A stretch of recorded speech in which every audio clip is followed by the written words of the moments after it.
40ක්ද බඩු ලොරියක් යනවා. අර පැත්තේ අංකුමුරට බඩු ලොරියක් යනවා. ඔය ඔක්කොම ටික තියෙද්දි නගර සභාවේ විපක්ෂ මන්ත්‍රීවරු ටික කියනවා අපිට මෙහෙන් යන්න කියලා. දවස් 3ක් කොළඹ වැඩ කරලා වැඩ කරපුවාම දැක්ක දේ තමයි කොළඹට හැමෝම එකතු වෙනවා. හැමෝම බඩු ටික එකතු වෙන්න කොළඹ. හැබැයි මහනුවර දිස්ත්‍රික්කයෙන් පට්ට ප්‍රශ්න ගොඩයි. එතකොට මේ ප්‍රශ්න වලට උත්තර දකින්න ඕන නිසා එතන සංවිධානය කරන්න ඕන නිසා කොළඹ ඉඳන් නුවරට ආව නුවර වැඩ ටික හදන්න. නගර සභාවේ ඉන්නේ ඉහළ නිලධාරී මහත්තුරු අපිට මේ ටෙන්ට් එක ගහලා දීලා මේ කාමරේ හදලා දුන්නා. දැන් මෙතන දැනටමත් කෙල්ලෝ ගණනාවක් වැඩ ඉන්නවා. වැඩ කරන්න දැන් බඩු නැතුවයි ඉන්නේ. හරිද? එතකොට මේ කට්ටිය ඉතාලම විධිමත්ව මේ ලේඛනගත කරනවා. කවුද බඩු බාහිරද දෙන්නේ? කොහෙටද බඩු බාහිරද යන්නේ? සියල්ල ඉතාමත්ම විධිමත් විදිහට ඇද්දේ අපේ විපක්ෂ මන්ත්‍රීවරු කියනවා අපි NGO කාර්යවලු අපි මෙව අරගෙන ගෙවල් වලට අරගෙන යනවා. ඊයේත් ඔය විපක්ෂ මන්ත්‍රීවරු ටික ආවා. ඊයේ ඇවිල්ලා කියනවා මම මන්ත්‍රී මට බැයිද මේ වතුර බෝතල් ටිකක් අරන් යන්න කියලා. මුළු නුවරම මිනිස්සු තිබහින් ඉන්නවා. ඒ මන්ත්‍රීලාට මතක් කරලා තියෙන යාළගේ ගෙදරට වතුර බෝතල් ටික අරගෙන යන්න තමයි. මං කිව්වා සමා වෙන්න මන්ත්‍රීතුමා ඒ මන්ත්‍රීකම් මෙතනට අදාළ නෑ මහත්තයෝ කියලා.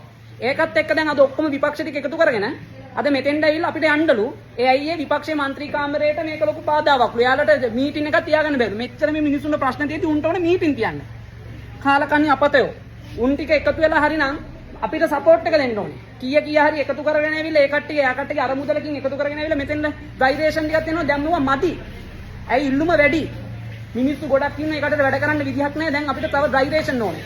අර බලන්න බඩු බාහිරදී දැන් යන 1 ලොරියක් යනවා. ඒ කියන්නේ 40ක්ද මෙතෙන්ද අංකුමුරට දැන් බඩු දාන්න යනවා. මෙච්චර දේවල් විධිමත්ව වෙද්දි අනික පෙරේදා ඊයේ දවස් දෙකේ හිටියා විපක්ෂ මන්ත්‍රීවරු අනන්තොන් මේව දැක්කා. එදා කතා කරන්නේ අද මුළු සෙට් එකම එකතු වෙලා අද සෙට් එකම ඇවිල්ලා මේ කොහෙන්ද මේ අවුරුදු 26ක කොල්ලෙක්ගේ ගේම් ඉල්ලනවා. මුළු නුවරම ඉන්න කොල්ලෝ කෙල්ලෝ ගණනාවක් දැන් මෙතන එකතු වෙලා ඉන්නවා. මෙතන එකතු වෙලා මේ තාම විධිමත්ව මෙතන වැඩ ටික සිද්ධ වෙනවා. කිසිම දෙයක් අවිධිමත් විදිහට යන්නේ නැහැ. හැමෝම ඉන්න කරදරයක. ඒක නිසා හැමෝටම ඉතාමත් විශ්වාසවන්ත වෙන විදිහට තමයි මේ බඩු බාහිරදී යන්නේ. එතකොට මෙච්චර පිළිවෙලට වැඩ වෙද්දි විපක්ෂයේ മന്ത്രിවරුන්ගේ භූමිකාව අන්තිමයි. සමහර മന്ത്രിවරු මෙතෙන් ඇවිල්ලා කාමරේ අරගෙන ගිහින් වොෂ්රූම් එකට ගිහින් මේ മന്ത്രിවරුන්ගේ තියෙන වොෂ්රූම් එකෙන් චූ කරලා එනවා. හරිද? එච්චරයි ඔන්න ඒ කට්ටියගේ භූමිකාව. චූ කරන්න තමයි මේක ඇතුළට එන්නේ. මොනවද තියෙන අඩුපාඩු? මල්ලි මොනවද ඕන? අපෙන් මොනවද වෙන්න ඕනේ? එකෙක් අහන්නේ. හරිද? අද ඔක්කොම ටික ඇවිල්ලා මේ අවුරුදු 26 කොල්ලෙක්ගෙන් මගෙන් ගේම් ඉල්ලනවා. අපතේ. හරිද? මේ මෙච්චර ඔයාලා පුළුවන් නම් නුවර රවටින්නවා. පුළුවන් නම් ආයතනගත වෙලා ඉන්නවා නම් අද ඔයාලගේ රස්සා කරන දවස පුළුවන් නම් කීය හරි එකතු කරගෙන අපිට වියලි ආහාර ද්‍රව්‍ය දෙන්න. අපිට සනීප ආරක්ෂක තුවාවල හිඟයක් තියෙනවා. ඒ වගේම මොනවදයි ඕනේ මොනවද ඕනේ? වයිපු සීනි සබන් ටූල් බ්‍රෂ් ටූත්බ්‍රෂ් නූල්ස් ඒක හාල් පහේ වනේ වියලි ආහාර දෙන්න. තේකොළ බෙහෙත් ද්‍රව්‍ය සමහන් ඒවා ටික මේ මෙච්චර ඒවා තමයි අපිට ඕන. මේවා අපිට ගෙනත් දෙන්න. නැතු ඔයාලගේ මේ චණ්ඩි පාට අපිට දෙන්න හදන්න නම් එපා මහත්තයෝ. හරිද? එතකොට මේවා අපිට නගර සභාවේ ඉහළ පාලනාධිකාරීන් අපිට මෙන්න මේක හදලා දුන්නේ. එතකොට මේ ප්‍රශ්නේ යාලත් එක්ක බලා ගන්න. මේ අවුරුදු 26 මගෙත් එක්ක මොන ලබ්බද්ද බලා ගන්න. ඒක නිසා පැහැදිලිද අපිට තරහ යන්නේ නැහැ පැහැප්තියෝ. ඒක නිසා මේ අපි වෙලවනවා නම් ඒකත් අපිට ඇවිල්ලා කියන්න. මොකද තැන් 3-4ම දැනන කන්ෆර්මේෂන් සෝමේ ඇවිල්ලා මෙන්න මෙතෙන් ඇවිල්ලා මේ වැඩේ කරන්න කියලා. ඒක නිසා තරහක් නැහැ, අමනාපයක් නැහැ. හැමෝටම තිබහයි.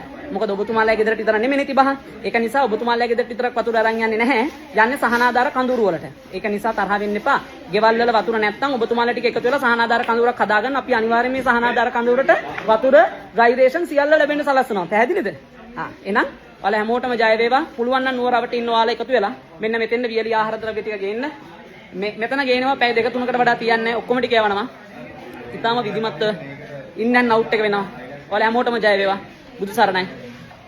අපි මේක එකතු වෙලා ගොඩ දාමු. දේශපාලනය කරමු. මේ ප්‍රශ්න විසඳුනාට පස්සේ ආණ්ඩු පක්ෂයට විවේචනයක් තියෙනවා. විපක්ෂයේ භූමිකාව ගැන විවේචනයක් තියෙනවා. අපි පස්සේ කතා කරමු. ඊට කලින් අපි අපේ තිබහ බඩගින්න නැති කරගෙන ඉමු. ඔයාලා හැමෝටම ජය වේවා. පුළුවන් තරම් ෂෙයා කරලා නුවර මේ මධ්‍යස්ථානයේ බඩු බාහිරදිය එකතු කරන්න සලස්සන්න.